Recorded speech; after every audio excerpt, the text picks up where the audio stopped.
All right, guys, time to time to do the lesson over writing algebra and geometry proofs. We're going to take this nice and slow. We're going to be real gentle here. We are going to ramp this up as we go further and further in the course, but today is mostly just about learning some basics. We got a lot of words that we have to understand what they are and what they mean and get really down to it. So the first few, if we look at the first few, notice they all say property of equality, property of equality, property of equality. It's really important that we actually know what that means. So let me give you some examples here. If I say x plus 7 equals 10, how do you solve that equation? What you're going to do is you're going to minus 7 from both sides, and you're going to say x is equal to 3. What you just did, this step is called the subtraction property of equality. Looking at it a bit closer, why is that? What actually happened here? I don't know how much of this you guys really understand, but like this x plus 7 represents the number 10. How do I know that? Because it equals 10. Right now, the left and the right side both have a value of 10.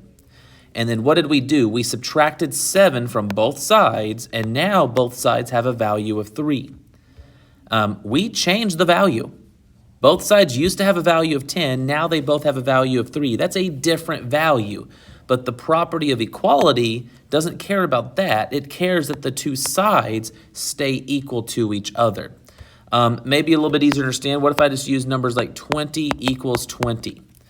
Okay, so I'm looking at 20 equals 20. That's true. What if I subtract 7 from this side and it's 13? 13, I didn't subtract 7 from both sides. That's not a subtraction property. They didn't stay equal to each other. I would have to subtract 7 from both sides, and now I have a subtraction property of equality. That used to be 20, now it's 13. That doesn't matter. Are they still equal to each other? Yes. That makes it a subtraction property of equality. What if I just said 7 plus 3? What if that's all I had? In second grade, you had a worksheet, and on that worksheet, you had a question like 7 plus 3. And what did the instructions tell you to do? They told you to simplify, most likely. Simplify. Simplify the following.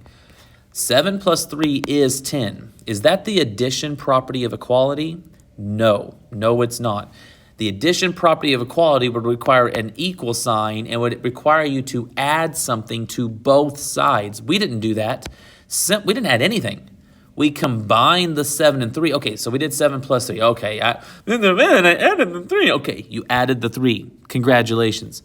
But you didn't change the value. 7 plus 3 and 10 are the same thing, right? It's just that we would rather say the number 10, right? You wouldn't go to your friend and say, hey, man, I got 7 plus 3 dogs. No, no, no. You would say I have 10 dogs, which is that's about 10 too many dogs. But that's what you would say. 10 is the simplest way to say that. So when we say to simplify, we mean what is an easier way to say that number? Like if I said 10 divided by 2, you wouldn't say I have 10 divided by 2 dogs. You would say I have 5 dogs. That is simplifying. The value does not change when you simplify. Okay, what if I said 2 times 1 plus 4 equals 10? Are those the same value? Yes, they are. So now I have an actual equation, but what would you do first? Let's say we handle those parentheses. 2 times 1 is 2. 2 times 4 is 8. What did I do? I did not multiply. Nope. Multiply would imply that it's the multiplication property of equality. That's not what happened. What I did was distribute the 2. That is the distribution property. These are the same value. Distributing does not change the value. I didn't multiply by 2. I didn't do times 2. If I did, this would be 20, right? I distributed a 2 that was already there, which, yes, distribution is a type of multiplication. I get that. Man, I'm multiplying. I did 2 times 1. I know you did. I know you did. But the process is called distribution, and it doesn't change the value. We're not going to call that multiplication, because if we say multiplication, we're implying multiplication property of equality, and that is not what happened here. Then the next thing is you would say 10 equals 10, and again, that is just simplifying. Or you can call it combining like terms even. But at no point did you add something to both sides. So this is not a property of equality per se. We didn't change the value. Now, if I said something like 2 times x plus 7 equals 12, and then I did 2x plus 14 equals 12, what did I do? I distributed. That's all I did. Do not call that multiplication. But the next step, if I said 2x equals negative 2, what did I do? I did minus 14 to both sides. That is the property of equality. That would be subtraction property of equality. So in a nutshell, if it says property of equality, I'm talking about a situation where you are doing something to both sides of an equal sign. All right, we're going to move through a lot of these pretty quickly. The last 4 are going to be, there's going to be some teachers out there pretty mad at me if they watch this video. I apologize. Oh, I apologize. Here in Coppell, we are on a block schedule, and we just have a lot less time than we used to, and we made priorities. And so some of these things are not our priority. So just going through this, learning and understanding transitive is not a priority. I used to spend an entire class period just teaching the differences of these and how to execute transitive correctly, and I would still see about 1/4 of the students struggle to do it correctly. We decided it's just not worth our time on a block schedule. We don't have time to teach it correctly. Most students don't understand it, don't execute it properly. I'm going to give you a short tidbit like what is transitive, but at the end of the day, we're going to call everything substitution, and that's the first thing I'm going to say that's going to make a lot of people mad. I know that technically some of these things I'm going to call substitution are not substitution. I know that. You can't technically substitute shapes, for instance. I know that. But it takes a long time to teach students the subtle differences between these two things, and we just don't have time. So we are really never going to use transitive as a reason. We're going to just call them all substitutions this year. If you ever get to a point where it matters in your life, you'll learn it and you'll be fine, I promise. Transitive, though, is basically, it's like a cause and effect. It's like a chain reaction. So if I look at this situation, AB is congruent to BC, or I could say AB transfers all of its properties to BC. And then BC transfers all of its properties to CD. So at the end of the day, all the properties of AB made it all the way to CD. It's like a transfer of properties or transfer of everything about them.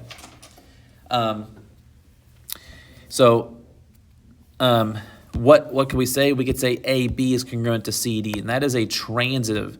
That is technically not substitution.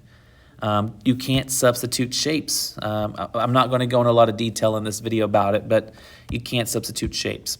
All right. One of the things that makes it so confusing is there are times when both of these are correct. There are times when just substitution is correct, and there are times when just transitive is correct. Transitive is very strict in how you're supposed to do it, and we just don't have time to teach those differences. So we're going to we're going to call everything substitution, guys. So x plus 10 equals y, x equals 7. Well, that means everywhere I see x, what can I change it to? I can change it to 7. So instead of x, I removed x and replaced it with 7. So substitution, I want you to think about this. It is a remove and replace. The replace part's important. If it wasn't replaced, you have a new job. Your new job is figure out where it went and how. But if it was replaced with something of equal value, that's a substitution. And sometimes like SAT will do this where it's like a big awkward. They want you to feel uncomfortable, a big awkward substitution. This one's not even that awkward, but like xy over w. If I know the value of xy over w, I can remove xy over w and replace it with 14 in this case. But removing and replacing, that's what substitution is. Transitive's a little bit different. It's more of a cause and effect. If I study for my test, then I do a good job on the test. If I do a good job on the test, then my mom will give me cookies. If I get cookies, then I will have the best day ever. Your conclusion would be if I study for the test, then I will have the best day ever. It's a big chain reaction type deal that we're not going to go really into detail on. All right, here's another one. We will need to know these differences. I will expect you to get this right. We will not really use reflexive for a long time. For now, you just need to be able to recognize it. Symmetric, again, we won't use it a ton, but you definitely need to be able to recognize it. and use it when necessary. It just won't be necessary real often. So symmetric is when two things are equal to each other. They're interchangeable, and it doesn't matter which way you say it, right? I could say A equals B, or I could say B equals A. I'm saying the same thing. If you just flip the order, then that is called the symmetric property. If you flip which side of the equal sign they're on. And there could be a lot of things going on. X plus Y equals Z minus 10. That's the same thing as Z minus 10 equals X plus Y. So that's symmetric. I'm not going to talk about that a long time. Reflexive is a little bit different. Hey, when I look in the mirror, who do I see, right? Like if I'm looking in the mirror, I see me, Mr. Balin. When X looks in the mirror, what does X see? He sees X. X doesn't see A. X doesn't see 7. X doesn't see something else, right? If you see something else, that's two things of equal value. That's different. Reflexive is identical. It states that a number of value is always equal to what? Itself. So it's just itself, and it doesn't make sense why we'd have this. We're going to explain this next unit probably. Yeah, next unit. We will be using reflexive. It'll make a lot more sense why we need this. Today is not the day to worry. You just need to be able to recognize it. I might say, hey, which of the following is an example of reflexive? It better be the same thing, identical, itself, not something else, right? Not A and then B. That's not the same thing. They're equal value, but they're not identical. So that's the difference there. Here's another one. Again, some teachers would be mad at me, but we just don't have time to really go into the subtle differences. But congruent and equal are different. If you mess it up, I won't take off points for it, but I know some people that would, and maybe I should. But it takes a long time to do a lot of good training on this. Congruent is talking about shapes. Shapes are congruent. They are the same. Literally, it means the same shape and the same size. Equal is talking about things you can count, measurements, quantities, numbers, things you can add and subtract, multiply and divide. Not referring to shapes, but the measurements of shapes. So like, you wouldn't say that, Mr. Balin and Miss Smith are equal. You might say that our height is equal, right? A measurement can be equal, but you wouldn't say two shapes are equal.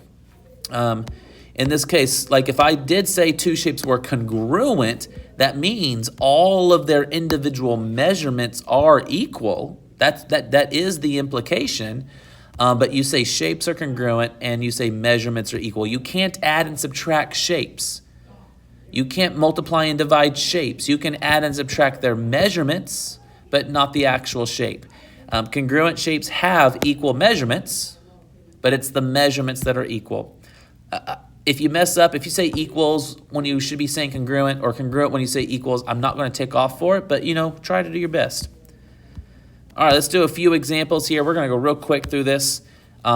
This is just, I gave you a piece of information that's true, a conclusion, and I want you to give me the reason why. I'm going to do a lot of shorthand. I don't like writing the whole thing out. I'd be writing for days. But you got to figure out what happened. Negative 18 became 0. And the other side magically has a plus 18. What did they do? They added 18 to both sides. That is the addition property of equality. So I will write APO sometimes, or I will write just like addition. I'll write something like that. Addition, property of equality, addition, I'll take it either way. Over here, we're trying to figure out what happened. How do you go from this given to this conclusion? What did they do? What math reason? What math property? Well, if you take this and you multiply it by 2, if you double it, that would cancel out both denominators, which is what happened. So both sides became two sides bigger. That is the multiplication property of equality. Or I'll just call it multiplication or multiply, or even just mult. As long as I know you're talking about multiplication, I'll be happy, but it's the multiplication property of equality. Given, here we go. So I'm going to put a bar. There's two statements. That semicolon means, hey, it's separating two different statements. So pay attention to that. The longer the given, the more likely students are to mess up. And we have this conclusion. You got to figure out what happened. Look at this equation and look at this one. What's different about them? You got to have a good eye. EZQ is gone and it's now 59. Well, we said EZQ and 59 are the same. What happens if you remove and replace? That is called a substitution. If you write just sub, I will take a point off every time you write just sub.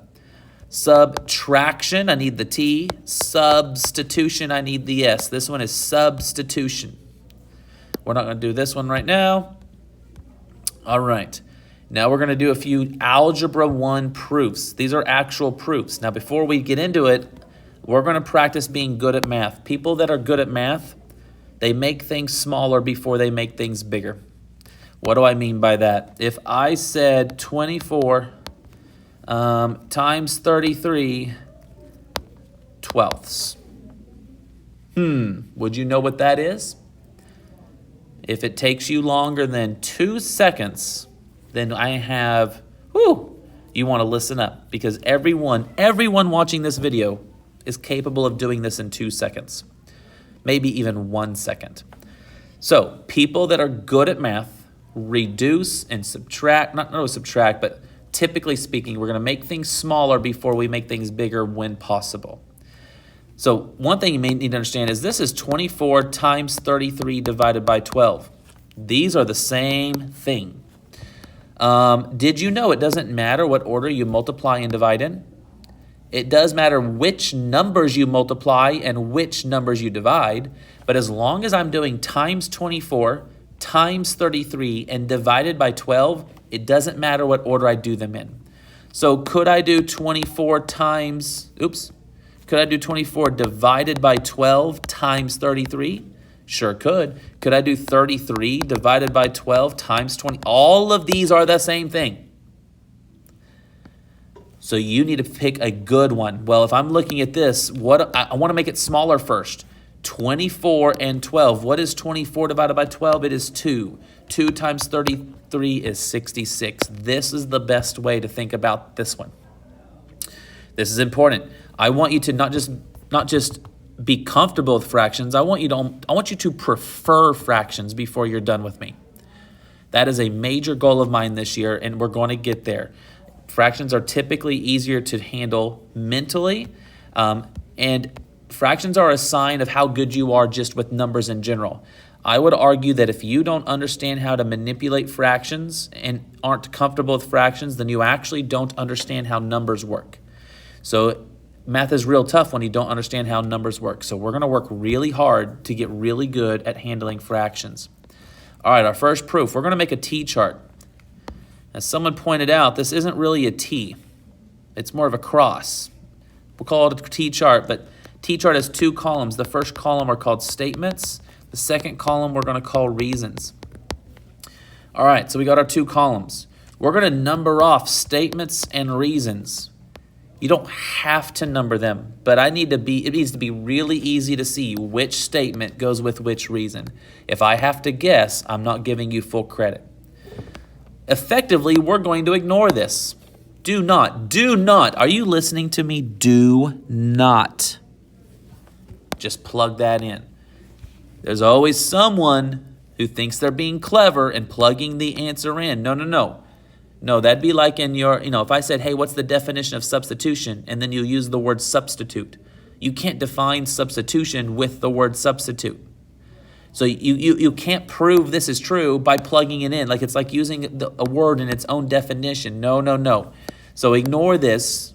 We're going to focus on working on this. Now, I'll tell you, this is a hard equation. I would argue that most adults couldn't solve this. I might be wrong. I don't know. But I would argue most adults can't solve it. I know most adults read at or below a 6th grade level. So if they read at or below a 6th grade level, I would imagine that they can't solve this. That's just my guess. But we're going to learn how to do it. Your first statement is always just a repeat of the given. So we just rewrite what the given gave us. And man, I have a new Apple Pencil coming. I bought an actual Apple Pencil. I'm super excited because all these dupes they stop writing. I'm writing. I don't know if you can hear the taps, but it just says, nope, you're not writing today. So we rewrite the equation, and that is literally just given to us. So we write given. Nailed it. From here, we're going to solve the equation. There's 2 main rules. One property at a time. And show no work. So I don't want to see like minus 11 over, no. You don't show work inside of a proof. If you need to show work to get it right, do your work somewhere else, but not in the proof. Okay, so one property at a time. Show no work. From there, you can solve it any way you want, but I'm going to specifically solve this by multiplying all those numbers by 12. Why did I pick 12? All of these denominators go into the number 12. 12 is the least common denominator in this question. When there's four numbers, it's going to be kind of hard. I actually usually just pick the smallest number and start counting. 2, 4, 6, 8, 10, 12. Ding, ding, ding. That's the first number all of them go into. Now, if you need to do the work somewhere else, you can. I'll do the first one off somewhere just so you can see it again. 12 times 5 over 2. Oh, we just learned how to do this, guys. 12 divided by 2 is 6. 6 times 5 is 30. So that's 30x minus, I'm just going to say it. You can go do it somewhere else if you want. 12 divided by 3 is 4. 4 times 2 is 8. 12 divided by 4 is 3. Times 1 is 3. And then this, out of all of these, this is the only one that I believe dividing first is actually faster. Here's the thing, that doesn't matter. Dividing first is never slower. So get used to doing it the better way all the time so that when it does matter, you're used to doing it the better way. 12 divided by 6 is 2. 2 times 11 is 22. So we multiplied every number times 12. You need to practice that skill. And then you don't have to do this next, but I'm going to combine like terms. 30 minus 8, that is 22x. We can only do one property at a time. What do we call that? Oh, what do we call the first one? We multiplied everything by 12. Multiplication property of equality. What is this? Think hard, think hard, think hard. Hey, did you just say subtraction? Listen, it's not subtraction. Man, I did minus 8. I know you did minus 8. I know you did minus 8. Doesn't matter. What is this value? Those are the same value. Those are both 22. You didn't subtract anything. If you had subtracted 8, this would be 14. It's not 14, it's 22. These are the same number. You didn't subtract something. Now, you subtracted something. You didn't subtract something from both sides. And that's what the subtraction property of equality is. You did not do a property of equality. What you did is called simplifying or combining like terms. That's what you did. You wrote this a better way. Which, okay, you could argue you did a subtraction. All right. Next one, now I am going to do a subtraction. I'm going to move 3x to the left side. That's going to give me 19x. 22x minus 3x. Over here, it would just go away. That is a subtraction. I had 22x's. Now I have 19. I lost some x's. That is subtraction. Number 5. I need to get rid of that 19, so I'm going to divide off the 19. And that is a division property of equality. That is the Home Depot. Got it. Or you can just write division. So I kind of go back and forth, right? I wrote impo, but then I wrote sub t. I could have written subtract. I could have done that as well. That's the same thing. As long as I know you're talking about subtraction, multiplication, whatever. Okay. Great work. Obviously, you can fast forward anytime you want. I'm going to do this entire proof very quickly. Statements and reasons.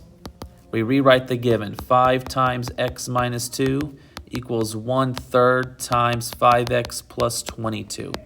And that was just given to me. You should probably pause the video and just see if you can do this. That would be a smart thing to do. That might challenge you. This is another hard question for a lot of people. I'm not giving you easy algebra to do, but you should be able to do this. And if you can't, then that's a different issue. You need to come see me for solving equation practice for sure. All right, so I'm going to solve this. We got 5x minus 10. Over here, we have 5x over 3 plus 22 over 3. Or you could have said 5/3 x. Those are the exact same thing. Both are correct. Both are the same. I just wrote it that way. Don't care. Here we go. That is a distribution property. I didn't change the value. All I did was distribute. So no value has changed. That is not multiplication. That is distribution. Now I'm going to get rid of those fractions. I'm going to multiply everything times 3. That would be 15x. That would be 30. That would be 5x. And that would be 22. So over here, I'm going to multiply I multiplied everything by 3, so my reason is multiplication property of equality. By the way, I don't think I said this earlier, but like this reason is how you got to step 2. This reason is how you got to step 3. All right. Now I'm going to get my x's on the same side. That would be 10x minus 30 equals 22. I subtracted 5x from both sides. Subtraction. Then I'm going to add 30. So that would be 10x equals 52. So I added 30 to each side. That is the addition property of equality, right? I did plus 30 to both sides. All right. And then finally, I'm going to do x equals 26/5. And that is a division property of equality. There we go, team. Some things people do, and they usually do it with a division. They do it with division more than any other thing, is I'll see people do x equals 52 over 10. No, no, no, no, no, no, no. Don't leave it like that. When you divide, you need to have a fully simplified answer. That's part of the deal, right? Like when we did this over, like when we added 30, right? We didn't write 22 plus 30. We didn't make a line out of that and then simplify it. No, no, no. When you do 22 plus 30, the simplifying is part of the deal. That is 52. 52 divided by 10 is 26/5. The simplifying, the reducing is part of the deal. So don't make a separate step out of that, please. Please, please, please. All right. This is a 2-part situation. I'm going to make a second separate video on this. I'll see you in a minute.